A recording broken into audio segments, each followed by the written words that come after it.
A veces en nuestro deseo ardiente y justificado, cuando hemos sido rodeados por el amor de Dios, queremos marcar la sociedad, pero ¿realmente la sociedad nos está escuchando? Hay que reconocer que la mente del hombre natural no entiende.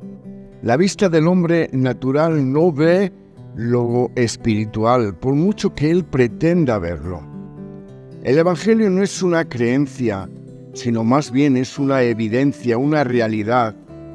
Una vez que veamos a Él, una vez que veamos a Cristo, una vez que hayamos muerto y rendido nuestro corazón, tendrá que haber un nuevo nacimiento, una negación al yo. Y lo que tenemos que entender no es lo que atrae, no son las manifestaciones, tampoco son los eventos, sino quién realmente nos atrae. Y esa fuente de atracción es Cristo. Porque Cristo no vino para mejorar tu vida, no vino para levantar tu autoestima. Porque si piensas eso, realmente creo que estás desactivando tu fe. Dios no vino a mejorar tu vida, vino para matarte, para matar tus bajas pasiones, porque no hay nada en Adán que pudiera ser mejorado. Morir y nacer de nuevo. Vino a hacer el Señor todas las cosas nuevas. Dios no restaura a nadie y no pretende restaurar. Lo único que podemos restaurar en la iglesia es la decoración. Él viene a hacer nuevas todas las cosas. ¿Estamos completos en Él? Si es así, Él abre nuestra vista cuando andábamos ciegos. Si somos perfectos, es nada más y nada menos porque estamos en Él perfecto. Si somos santos, es porque estamos viviendo, o mejor dicho, el santo vive en nosotros. El Padre nos habla a través de su Hijo. Somos justos porque Dios nos ve a través del que es justo, Jesús el Señor. Por tanto, todo estimando como pérdida, dice Pablo, ¿a fin de qué? De conocerle a Él. Por tanto, todo lo que no sabemos de Dios lo podemos imaginar. Y lo peor de esto es que esto se relaciona, con eso que imagino que es Dios. O sea, que me estoy creando un ídolo a mi imagen. Ahora, para que el Espíritu Santo imprima la verdad, tiene que desinstalar todo lo instalado por la imaginación, por el orgullo, por el pecado. Por eso todas las cartas apostólicas tratan del conocimiento para poder estimar todo como pérdida y tenerlo, pues como por basura. Invito a leer conmigo la carta a los Efesios, capítulo 1 y versos del 15 al 21. Estas son palabras del apóstol Pablo, que escribe cartas a iglesias que ha conocido, o como en el caso de Romanos, iglesias en las que no ha estado pero quiere estar. Siente la necesidad y la carga de esos hermanos. Tiene una visión universal de la iglesia. Pablo no se siente solo, a pesar de su circunstancia, a pesar de estar encadenado y con cepos en sus pies. Prácticamente no podía ni moverse. Todo eso pierde valor porque desde que él conoce a Jesucristo, Pablo se siente un deudor. Le es impuesto.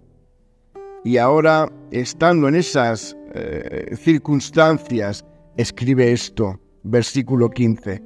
Por eso, yo por mi parte, desde que me enteré de la fe que tienen en el Señor Jesús y del amor que demuestran por todos los creyentes, no he dejado de dar gracias por ustedes al recordarlos en mis oraciones.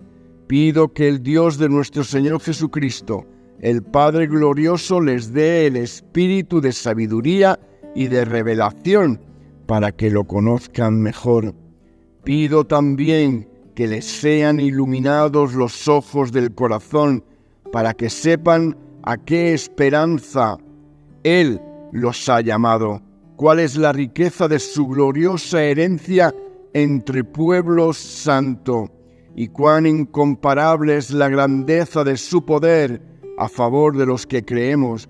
Ese poder es la gran fuerza grandiosa y eficaz que Dios ejerció en Cristo cuando lo resucitó de entre los muertos y lo sentó a su derecha en las regiones celestiales, muy por encima de todo gobierno y autoridad, poder y dominio, y de cualquier otro nombre que se invoque no solo en este mundo, sino también en el venidero. Que el Señor bendiga su palabra.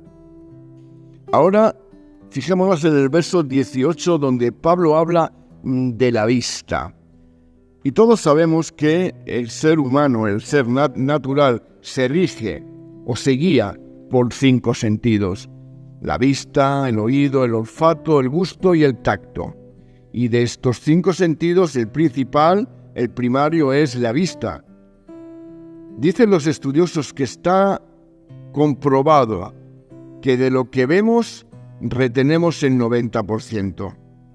De lo que oímos retenemos como mucho el 40%. Significa que de todo lo que yo te estoy contando os vais a olvidar de más de la mitad de esta predicación.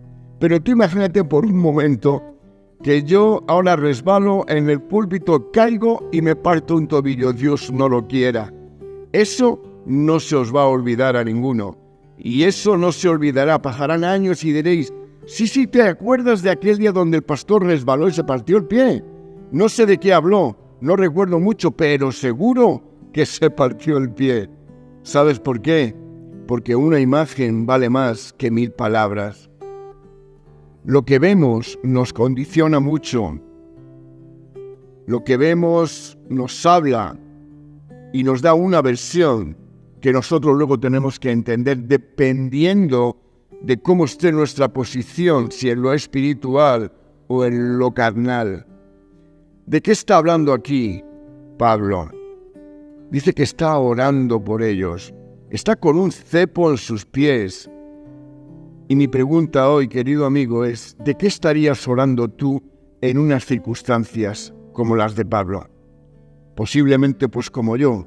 ¿Cuánto va a venir el alguacil a dejarme ir al baño? ¿Cuándo vendrá el procurador para decirme: tal día viene tu abogado a verte, o tal día serás pasado a juicio, o tal día quedarás libre?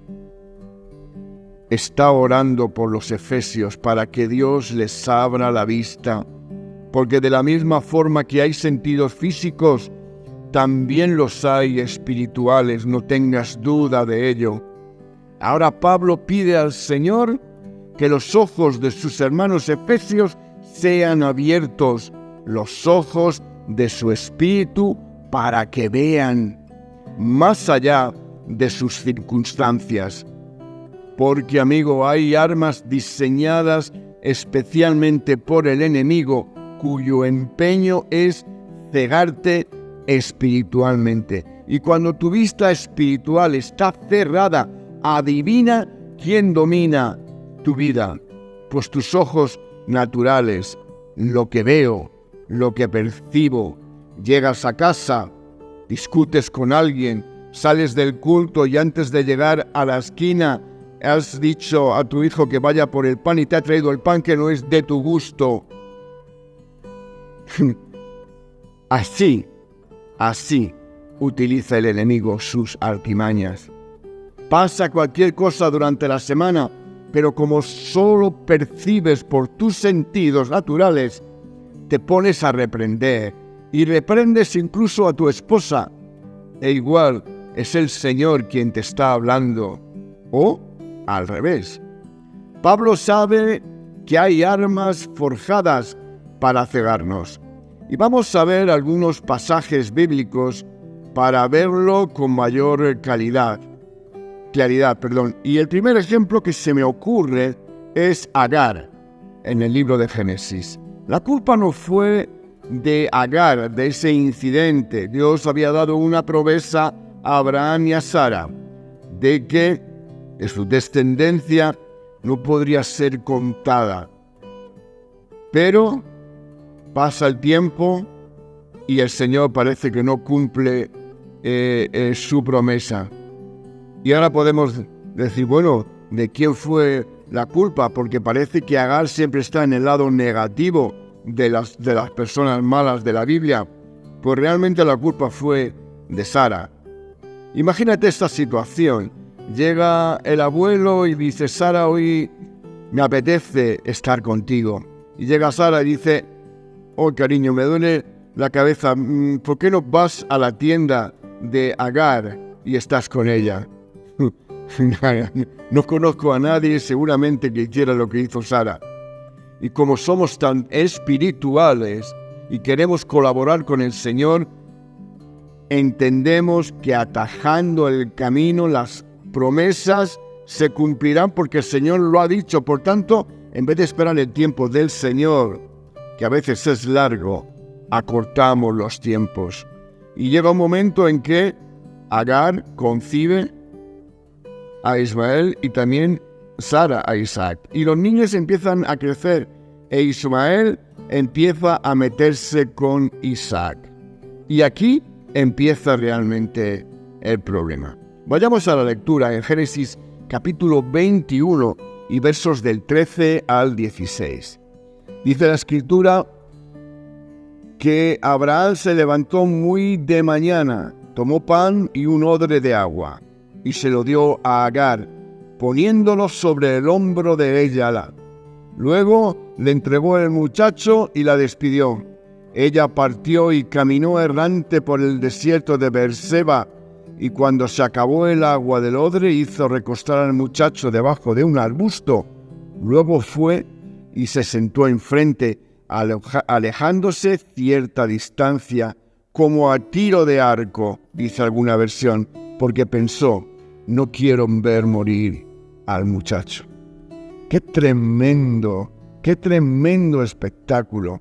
¿Cómo podía estar esta mujer, Agar, después de haber crecido con esta familia pastoral, de haberles visto su devoción a Dios, y en un momento dado sale la debilidad, las prisas de Sara y el resultado? ¿Cómo fue esta mujer al desierto? Pues sigamos un poquito más en la lectura, los versos del 17 al 20 de este capítulo 21 de Génesis. Y dice que entonces Dios le roí, escuchó la voz del muchacho y el ángel de Dios llamó a Agar desde el cielo y le dijo, ¿qué tienes, Agar?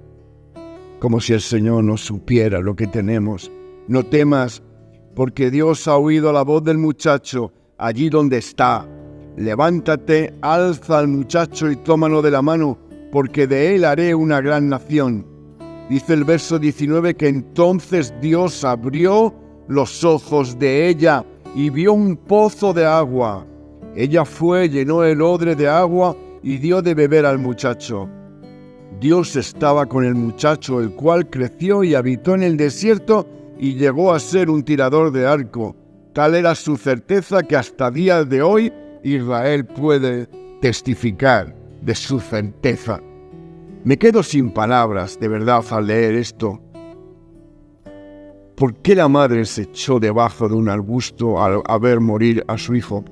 Completamente desesperada, destrozada. Y ahora interviene Dios, pero lo hace de una forma espectacular. No hace un milagro creativo, no abre un arroyo para que un manantial fluya, ni hace venir una nube para que el agua descargue sobre ella y pueda proveer agua para que no mueran.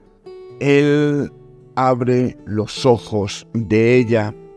Es decir, no sé si te has dado cuenta de esto, es decir, que la fuente estaba allí y la pobre Agar se sentó a ver morir a su hijo al lado de una fuente de agua y no la había visto.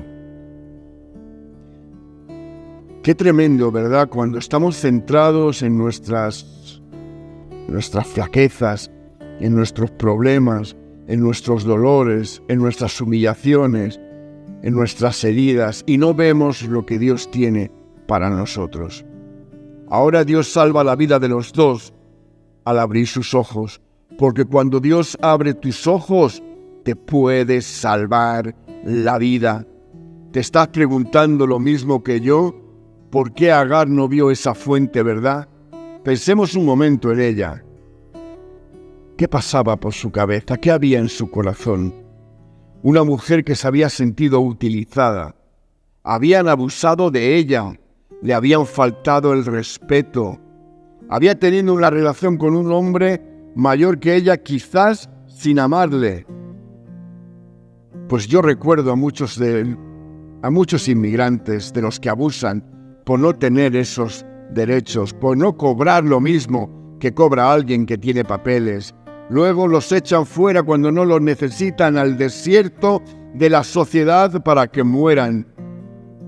Y aunque no lo describa la Escritura, lo que ella tenía en su corazón era amargura, soledad, tal depresión y tal tristeza, tal sensación de injusticia contra todos, contra la vida. El supuesto hombre de Dios que debía bendecirme me echa. Y luego dice que ama a Dios. No le importó abusar de mí, no le importó que mi hijo creciera bajo sus rodillas, sino que me puso de patitas en la calle. ¿Qué clase de Dios es el tuyo?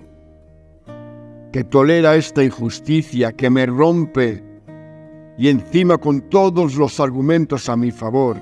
Estaba tan deprimida, tan hundida, que se sienta al lado de la fuente a morir de sed y no la ve hasta que Dios abre sus ojos, porque Él siempre será misericordioso. Muchos de nosotros, yo no sé por dónde estáis pasando, pero sí sé que a muchos de nosotros nos gustaría reescribir episodios pasados en nuestra vida, heridas que nos han hecho supuestos amigos, supuestos hombres de Dios, supuestas personas en las cuales habíamos depositado confianza, esas cosas que sucedieron que no lo puedes cambiar, y eso ha podido producir en nosotros tal dolor, tal herida, tal parálisis espiritual que se traduce en ceguera, te paraliza y no te permite avanzar. Sí, tu corazón arde, pero no te permite avanzar. Si eres cristiano, conoces de Dios, pero sabes que estás atenazado por las heridas del pasado. Y horas, Señor, cambia a mi esposo, cambia a mi hijo, cambia de mi trabajo, Señor, cambia a mi jefe, Señor, cambia mi suerte. ¿Por qué no le dices, Señor, abre mis ojos? Porque quizás es eso lo que necesites, que Dios no haga nada, sino que cambie, que abra tus ojos, porque hay una fuente a tu lado, una fuente de agua limpia que corre, que brota, que sana, que restaura y que salta para vida eterna. Y esa roca de agua viva se llama Jesús, nuestro Señor, aquel capaz de abrir tus ojos y saciar tu sed y tu hambre. Pablo está en la cárcel, ora por los efesios para que sus ojos sean abiertos. ¿Lo dirá por algo en una situación así? ¿Lo dirá porque ha aprendido que hay cosas que nos ciegan? Imagínate en una situación así: hoy no quiero orar, y menos por mi iglesia, ni por mis hermanos. Cuando el Señor te está diciendo: ora por ellos, ora por tu iglesia, ora por tus hermanos, para que podamos ver a qué Dios nos está llamando. Cuando Dios abre tus ojos, sigues estando en el desierto, sigue habiendo ardor, sigue habiendo pruebas, sigue habiendo sed, sigue habiendo hambre, sigue habiendo peligro, pero de pronto ve y cambia todo. la inquietud se convierte en un remanso de paz y vuelves a recuperar la confianza que deberías haber tenido siempre en el Señor. Otro caso que te quiero contar se traslada a la época de los reyes, concretamente al segundo libro de Reyes, capítulo 6. Época de reyes y profetas. Concretamente el profeta Eliseo era un hombre de Dios, y este hombre de Dios tenía un siervo que se llamaba Giezi. Giezi era un hombre de Dios que servía al hombre de Dios, pero era tacaño, mentiroso y un indeseable, porque él no había conocido de verdad a Dios, no había muerto a sus deseos, por tanto fingía de alguna manera hacer lo que no deseaba hacer. Porque se puede ser un siervo de Dios y ser muy carnal, tan carnal como una rata, pero estoy sirviendo al varón de Dios. ¿Recordáis cuando Naamán fue sanado de su lepra y fue a ofrecerle a Eliseo oro y vestidos y éste lo rechazas? Pues el amigo Giezi estaba allí.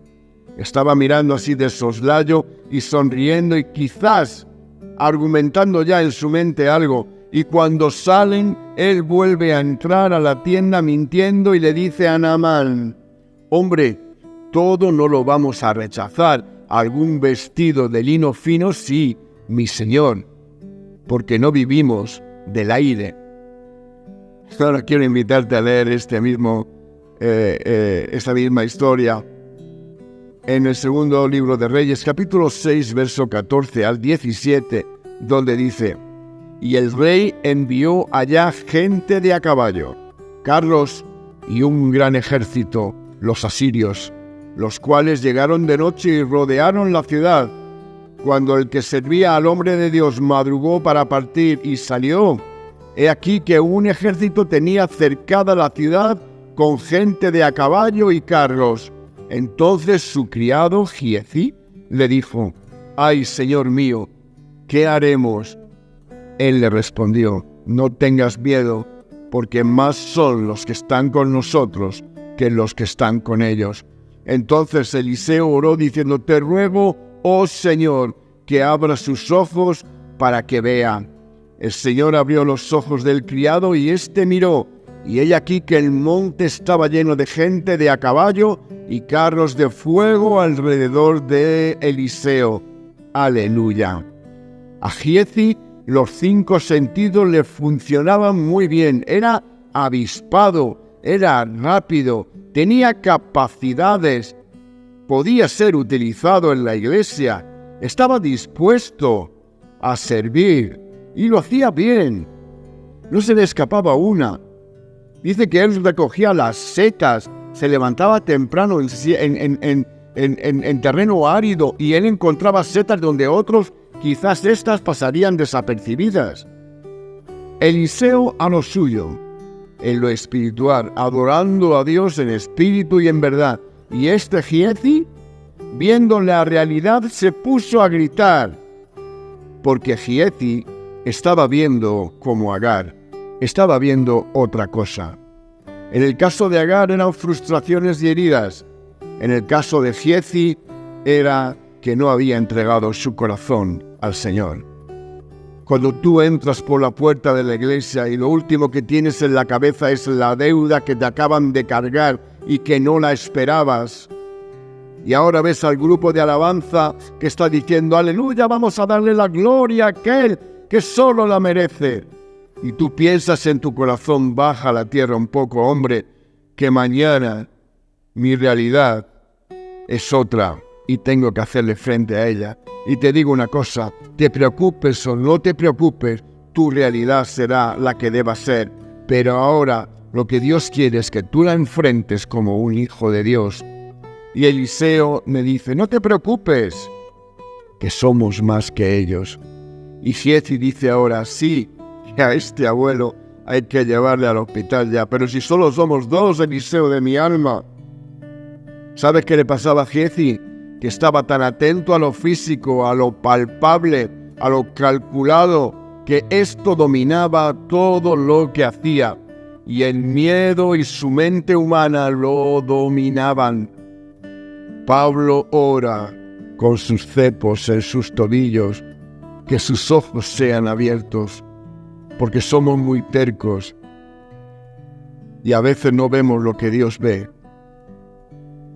Y voy a contarte la última historia, que está retratada, narrada en el Evangelio de Lucas, capítulo 24, versos del 13 al 32. Y he aquí, el mismo día, 2 de ellos iban a una aldea llamada Emaús, que estaba como a 11 kilómetros de Jerusalén. Iban hablando entre sí de todas aquellas cosas que habían acontecido. Sucedió que, mientras iban conversando y discutiendo el uno con el otro, el mismo Jesús se acercó e iba con ellos, pero no le veían. Sus ojos estaban velados, de manera que no le reconocieron. Entonces les dijo: ¿qué son estas cosas que discuten entre ustedes mientras caminan? Se detuvieron con semblante triste y respondiendo uno de ellos, que se llamaba Cleofás, le dijo: ¿eres tú el único forastero en Jerusalén y no saben las cosas que han acontecido en estos días? Entonces él dijo: ¿qué cosas? Sus corazones ardían y no fueron capaces de verlo hasta que hizo el gesto de partir el pan. ¡Aleluya! El Señor quiere restaurar las relaciones rotas, los agravios fingidos, los fallos, los errores, compartiendo mesa contigo, dialogando contigo, en intimidad contigo. Dice la Escritura que cuando partió el pan, sus ojos fueron abiertos y él desapareció en el instante. Pero hay algo muy curioso en esto, que dice que mientras iban relatando todas esas cosas y dialogando con Jesús, su corazón ardía. ¿Cuántas veces tu corazón arde cuando vienes y dices: esta palabra ha sido para mí? Y al llegar el lunes ya ha sido olvidada, ya ni arde, solo queda algún ascua, algún trozo calentito de ese ardor que antes había. Dice la Escritura de los versos 29 al 32 que ellos le insistieron diciendo: quédate con nosotros, porque es tarde y el día ya ha declinado. Entró pues para quedarse con ellos y sucedió que, estando sentado con ellos a la mesa, tomó el pan, lo bendijo y les dio. Entonces fueron abiertos los ojos de ellos y lo reconocieron, pero él desapareció de su vista. El Señor quiere abrir tus ojos, quiere restaurar su relación contigo, quiere que le veas y a veces hasta bromea. ¿Pero qué me estás contando si yo sé todo lo que hay en tu corazón? Conozco tu desgracia y cuando escuchas mi palabra tu corazón arde, pero no eres capaces de verme porque a quien estás viendo es a ti y a tus circunstancias. Tú eres quien toma las decisiones. Dices que me amas, pero tu corazón no arde por mí. Dice la Escritura que estos que habían salido camino de Emaús, con temor, con miedo a ser ejecutados, volvieron a Jerusalén junto a otros que también ardía su corazón y le habían visto. Tiene que arder tu corazón con la lectura de las Escrituras, hacer la palabra tuya y que hayas visto al Señor porque confías en Él de todo tu corazón. Estos, como los que se habían quedado en Jerusalén, no eran gente muy capacitada, nadie les hubiera contratado, pero sus ojos fueron abiertos y en medio de su propia miseria, en su hora más oscura, reconocieron que Dios es quien dice ser. ¿No crees tú de todo corazón que necesitamos de verdad que el Señor abra nuestros ojos, sea cual sea tu situación? Lo que necesitas es que Dios abra tus ojos. Porque cuando esto ocurre, cambia todo. Las circunstancias son las mismas, la vida son las mismas, pero tu forma de acercarte a las personas, tu interactuar con los tuyos al llegar a casa es diferente, porque tu confianza ha pasado de lo natural, de lo visible, a lo espiritual, al control de tu Dios. Porque si nuestros ojos son abiertos, los ejércitos enemigos seguirán ahí. Las leyes que ofenden a Dios estarán ahí fuera. Pero si tus ojos son abiertos, te vas a dar cuenta que mayores son los que están contigo que tus adversarios, porque Dios es bueno. Y si hoy esta palabra ha sido para ti, si hoy tú quieres que tus ojos espirituales se abran como los de Agar, como los de Giezi, como los de estos dos, camino de Emaús, y como los de Pablo, que el Espíritu Santo se reveló a su vida en mitad de una ceguera para darle luz y vista. Y ahora Pablo ora y dice: Señor, me acuerdo de mis hermanos y te pido que les abran los ojos del entendimiento, de modo que puedan ver y vivan de acuerdo a la exigencia, para que seas tú viviendo en ellos y podamos entender que tú, Señor Jesús, lo eres todo y eres suficiente.